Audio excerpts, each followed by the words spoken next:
आप सभी का आपके अपने YouTube चैनल एम के मालेश्वर मैथ्स में स्वागत है। इस वीडियो में देखेंगे हम 10th क्लास का मैथ्स का पेपर, जो कि आपका वार्षिक परीक्षा पेपर एमपी बोर्ड की तरफ से जो यहाँ पे बताया गया है, इसके अकॉर्डिंग यहाँ पे जो ये मॉडल पेपर है, इस टाइप का आपका कितना इसमें से इस मॉडल पेपर जो आपको एमपी बोर्ड की साइट पे भी मिल सकता है ये। और ये मॉडल पेपर जो है एमपी बोर्ड ने खुद दिया है बच्चों को कि इससे तैयारी करें। तो इस मतलब आपको इस बार पूरा ब्लूप्रिंट तो दिया नहीं था कि किस चैप्टर से कितने नंबर का ऑब्जेक्टिव और कैसा क्या आएगा, तो ब्लूप्रिंट ना देके उन्होंने मॉडल पेपर हर ईयर दिए जाते हैं, जिसमें से आने की संभावना काफ़ी रहती है। काफ़ी क्वेश्चन पिछले बार भी साइंस का काफ़ी पूरा ये समझ लीजिए कि आधे से ज़्यादा पेपर आपका मॉडल पेपर से ही पेपर में आया था। तो आप इससे तैयारी जरूर करें। देख लेते हैं किस टाइप से क्वेश्चन है। पूरे क्वेश्चन सॉल्व आपको करना है, इसी टाइप से पैटर्न पेपर में रहेगा। क्वेश्चन नंबर फर्स्ट है, सही विकल्प चुनकर लिखिए। 6 नंबरों की आपका सही विकल्प आएगा। कुल अंक जो है आपके मैथ्स का जो पेपर रहेगा, प्रत्येक आपके सभी विषयों के पेपर 10th क्लास के लिए 75 नंबर के रहेंगे, जिसमें 3 घंटे का आपका समय रहेगा। और टोटल क्वेश्चन 23 रहेंगे मैथ्स के। टोटल इसमें 8 पेज दिए गए हैं। तो देख लेते हैं। इसमें 8 पेज ही, आपके बोर्ड पेपर में ज़्यादा पेज भी हो सकते हैं, लेकिन क्वेश्चनों की संख्या इतनी ही रहेंगी 23। और सेम जैसे यहाँ पे पैटर्न दिया, इसी पैटर्न पे पेपर रहेगा। सही विकल्प चुनकर लिखिए। तो 100% यहाँ से ये गारंटी है कि आपका एक HCF से क्वेश्चन पूछेंगे। SCF निकालते आपको आना चाहिए, भले ही यहाँ पर संख्या को चेंज कर दिया जाए। तो SCF से एक क्वेश्चन हर साल बन ही रहा है, तो SCF से एक क्वेश्चन बनेगा। तो समीकरण निकाय का हल होगा। हल 3 प्रकार के यहाँ पे समीकरण निकाय के, तीनों हल को आप चेक कर लीजिए। अद्वितीय हल, अनंत, अनेक हल और कोई हल नहीं। तो इन तीनों में से कोई ना कोई एक क्वेश्चन यहाँ से जरूर फिर से इसी टाइप का आपको देखने को मिलेगा। योगफल से शून्यों का योगफल पूछ लिया। योगफल और गुणनफल दो ही चीज़ है, दोनों चीज़ों को आप याद कर लो। दोनों में से कोई एक क्वेश्चन एक तो योगफल में बनेगा या फिर गुणनफल पे इसी टाइप का आपको ऑब्जेक्टिव देखने को मिल जाएगा वार्षिक पेपर में। फिर इसी के बाद अगर बात करें विविक्त कर का मान ज्ञात करना, तो विविक्त कर से क्वेश्चन बन सकता है। वृत्त के किसी बिंदु पर खींची गई स्पर्श रेखाओं की संख्या कितनी होती है, इसका आंसर हो जाएगा 1। तो इसी प्रकार स्पर्श रेखा और एक बनता है छेदक रेखा। तो छेदक रेखा अगर देते तो 2 आ जाता, 2 बिंदु पर टच करती है वृत्त को, और एक बिंदु पर टच करती है तो वृत्त की स्पर्श रेखा कहलाती है। तो यहाँ पे इसका आंसर आपको छेदक रेखा या स्पर्श रेखा से एक क्वेश्चन यहाँ से ऑब्जेक्टिव में बन सकता है। 2 बिंदुओं के बीच की दूरी से सूत्र भी, जो बीच की दूरी का जो दूरी सूत्र है उसको लगा के यहाँ पे बिंदु आपको चेंज करके दिए जा सकते हैं, नंबर आपको चेंज करके दिए जा सकते हैं, लेकिन बीच की दूरी का सूत्र से एक ऑब्जेक्टिव आपको बनना ही है। ये बोर्ड ने क्लियर कर दिया है। तो इस टाइप से आपके 6 नंबरों के जो पैटर्न है, आप देख सकते हैं कि किस चैप्टर से 6 नंबरों के ऑब्जेक्टिव बने। उसी चैप्टर से आप ऑब्जेक्टिव के लिए बात करें, अगर सही विकल्प की बात करें तो आप इन 6 जिस अध्याय से लिए गए उसी अध्याय से आपके ऑब्जेक्टिव 100% आएंगे। तो ये आप अच्छी तरह तैयार कर लेंगे। और अगर आपको फिर भी अगर तैयारी नहीं हो रही है तो आप मैं नेक्स्ट वीडियो बना सकता हूँ इसके सॉल्यूशन, मतलब कि और भी इंपॉर्टेंट क्वेश्चन के लिए। तो अगर आपको मोस्ट इंपॉर्टेंट और भी क्वेश्चन चाहिए ये मॉडल पेपर के अतिरिक्त, तो भी अगर नेक्स्ट वीडियो आप चाहते हो तो परीक्षा दिन से भी मोस्ट इंपॉर्टेंट क्वेश्चन निकाल के चैप्टर वाइज मैं आपको यहाँ पे वीडियो अपलोड कर दूंगा। तो कमेंट बॉक्स में उसके लिए आप कमेंट कर देंगे कि परीक्षा दिन से भी मोस्ट इंपॉर्टेंट क्वेश्चन बताइए। चलिए अब तो हम बोर्ड की मॉडल क्वेश्चन की बात कर लेते हैं, पूरे पेपर की कि इसको किस तरह से आपको तैयार करना है। Choose the correct. English medium में भी ये पेपर है, हिंदी मीडियम और इंग्लिश मीडियम दोनों में पेपर अपलोड किया गया है। तो पूरा देख सकते हैं पेपर, जैसा हिंदी मीडियम में सेम वैसे ही इंग्लिश मीडियम में भी है। इसका स्क्रीनशॉट ले सकते हैं, या फिर आपको अगर इसकी PDF चाहिए तो आप हमारे टेलीग्राम ग्रुप, इस वीडियो के डिस्क्रिप्शन बॉक्स में इसकी लिंक है, उस पर देख सकते हैं, या फिर चैनल के अबाउट में जाके भी आप वहाँ से टेलीग्राम ग्रुप ज्वाइन कर सकते हैं। रिक्त स्थानों की पूर्ति कीजिए। त्रिघात बहुपद के खालिस्तान शून्यक होते हैं। त्रिघात बहुपद के यहाँ पे आपको यहाँ पे आंसर लिखना है। त्रिघात बहुपद के 3 शून्यक होते हैं। श्रीधराचार्य ने एक सूत्र प्रतिपादित किया जिससे आप खालिस्तान के रूप में जाना जाता है। तो श्रीधराचार्य का जो सूत्र है उसे किसके रूप में जाना जाता है, तो आप श्रीधराचार्य ने एक सूत्र बनाया था, x = +-b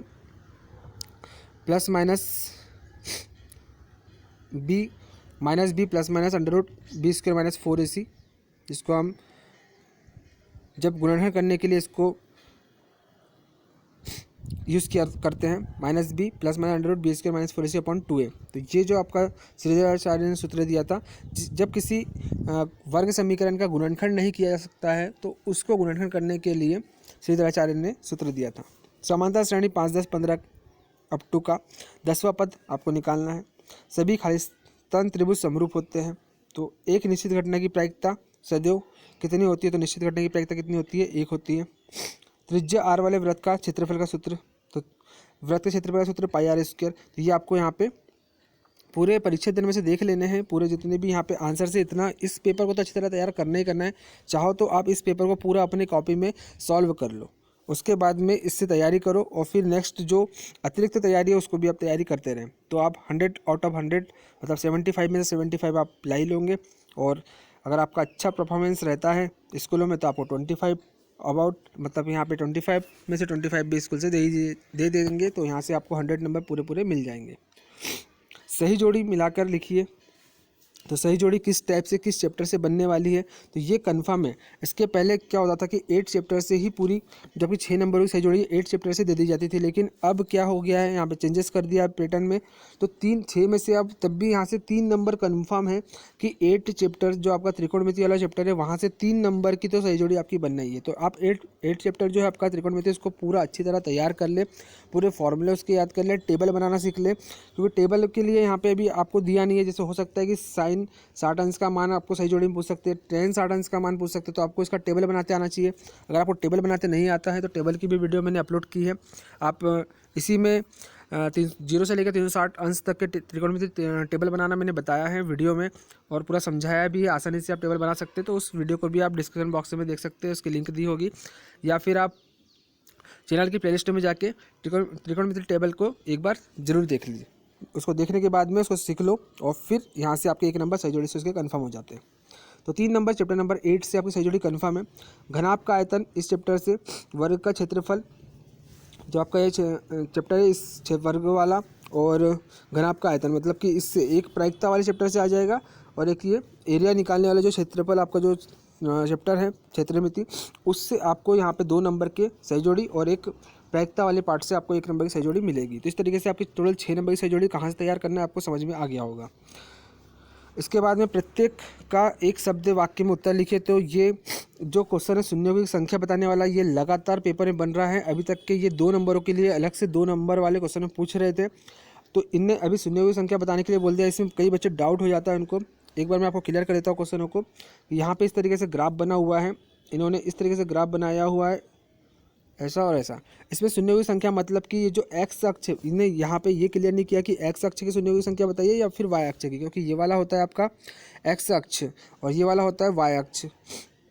तो एक्स अक्ष या वाई अक्ष, तो यहाँ पे कुछ भी जब दिया नहीं रहेगा तो आप समझ जाना कि एक्स अक्ष पे ही ज़्यादा ग्राफ बना हुआ है, तो आपको एक्स अक्ष की ही शून्यों की संख्या बताना है, क्योंकि आपने जो चैप्टर नंबर 2 में 2.1 में जो पूरी एक्सरसाइज की है उसमें पूरा जो ग्राफ है वो आपका एक्स अक्ष के लिए ही पूछा है। तो यहाँ पे ये चेक करने कितनी जगह टच कर रहा है, मतलब आप देख सकते हैं यहाँ पे एक पॉइंट की बात करें तो एक यहाँ पे टच कर रहा है, एक यहाँ पे 2 जगह, और ये 3 जगह, और ये 4 जगह। तो यहाँ पे 4 जगह टच कर रहा है, मतलब कि इस ग्राफ में एक्स अक्ष की शून्यों की संख्या कितनी हो जाएगी, आंसर हो जाएगा इसका 4। तो इस तरीके से आप ग्राफ को चेक कर सकते हैं। फिर नेक्स्ट की बात क्वेश्चन की बात करें, सर्वाधिक बारंबारता वाला वर्ग क्या कहलाता है। तो जिसकी सर्वाधिक बारंबारता हो उसको क्या बोलते हैं, बहुलक बोलते हैं। क्या बोलते हैं इसको, बहुलक। तो इसका आंसर हो जाएगा बहुलक। किसी समांतर श्रेणी में प्रथम n पदों के योग ज्ञात करने का सूत्र। तो आपको जो समांतर श्रेणी मतलब आपका जो चैप्टर नंबर 5 है उसमें आपको ये पूरा मिल जाएगा। उसमें से आप देख सकते हैं उन्नयन कोण की परिभाषा लिखिए। तो उन्नयन कोण की परिभाषा लिखना है, जब व्यक्ति की आँख नीचे, मतलब कि जब व्यक्ति नीचे की ओर हो, वस्तु ऊपर की ओर हो, जब नीचे से ऊपर की ओर देखा जाता है तो उस समय उन्नयन कोण बनता है। तो आप इसको अच्छी तरह जमा के परिभाषा को लिख सकते हैं। स्पर्श रेखा और वृत्त के उभयनिष्ठ बिंदु को क्या बोलते हैं। स्पर्श रेखा की बात करें और वृत्त की बात करें तो मान लो कि ये एक वृत्त है और एक स्पर्श रेखा खींच दी हमने यहाँ पे इस तरीके से, ये स्पर्श रेखा हो गई। मान लिया कि ये स्पर्श रेखा ए बी है और इसका एक बिंदु यहाँ पे ये वृत्त को हमको टच कर रही है। जिस बिंदु पे टच कर रही है उस बिंदु को हमने यहाँ पे बना दिया, वृत्त को मान लिया कि इस बिंदु पे ये टच कर रही है। इस बिंदु को अपन ने बोल लिया कि यहाँ पे मान लिया कि ये बिंदु क्या है, पी है। तो ये वृत्त का भी स्पर्श बिंदु मतलब एक कॉमन बिंदु हो गया और स्पर्श रेखा का भी ए बी एक स्पर्श रेखा हुई, इसका भी कॉमन बिंदु हो गया।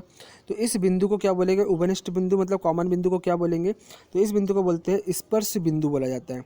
क्या बोलेंगे इसको, तो इसका राइट आंसर हो जाएगा स्पर्श बिंदु। राइट आंसर हो जाएगा इसका स्पर्श बिंदु, इसका राइट आंसर होगा।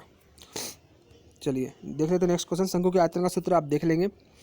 आयतन का सूत्र शंकु के यहाँ से जितने भी मतलब चैप्टर वाले जितने भी उसमें फॉर्मूले हैं, पूरे आप फॉर्मूले घन घनाभ शंकु जितना भी दिया हुआ है आपके इसमें पूरे आपको सूत्र याद करना है। सूत्र से एक क्वेश्चन 100% यहाँ से एक शब्द उत्तर में पूछेंगे ही पूछेंगे। एक तो आयतन का, शंकु के आयतन का, घनाभ के आयतन का, घन के आयतन का, गोले के आयतन का, ये जितने भी सूत्र आपके इसमें है अभी फ़िलहाल पूरे आप अच्छी तरह तैयार कर लेंगे।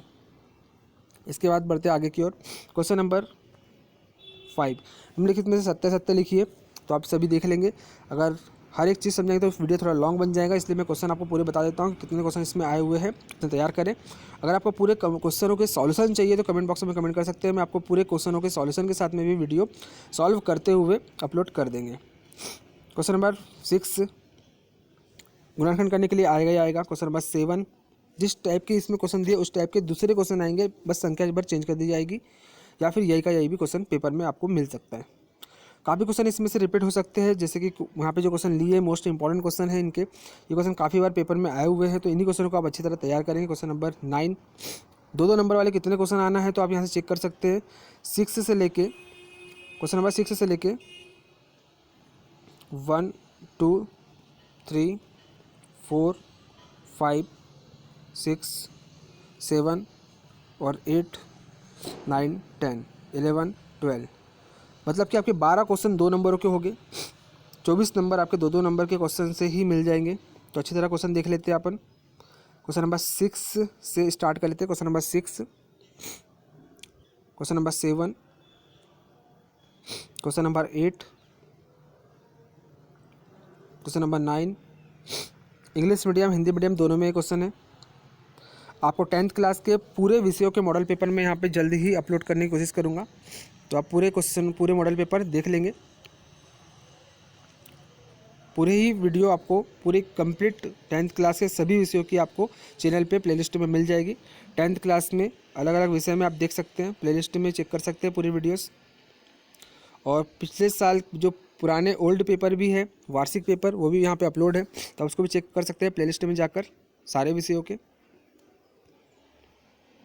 क्वेश्चन नंबर 13 14 15 16 और 17 में अगर मैं बात करूँ कॉमन क्वेश्चन की बात करूँ तो ये हमेशा आने वाला क्वेश्चन है, रिपीटेड क्वेश्चन हो रहा है, इसी टाइप का क्वेश्चन है, बस ये आपकी संख्या यहाँ पे चेंज कर दी जाएंगी और ई नहीं की प्रायिकता, हर बार ये क्वेश्चन बन रहा है। तो इंपॉर्टेंट क्वेश्चन है, बहुत ही आसान है, अब इसको कर लेंगे। क्वेश्चन नंबर 18 19 20 21 और आपको यहाँ पे रैखिक समीकरण युग में विलोपन से या प्रतिस्थापन से अगर इस तरीके से आता तो आप विलोपन विधि लगा सकते हैं, प्रतिस्थापन विधि लगा सकते हैं, दोनों में से कोई विधि से इसको ज्ञात कर सकते हैं।